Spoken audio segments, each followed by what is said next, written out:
مثل الجنة التي وعد المتقون فيها أنهار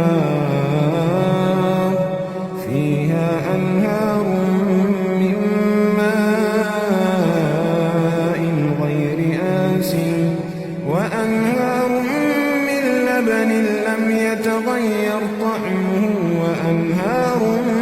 من خمر لذة للشاربين وأنهار من عسل مصفى ولهم فيها من كل الثمرات ومغفرة من ربهم كمن هو خالد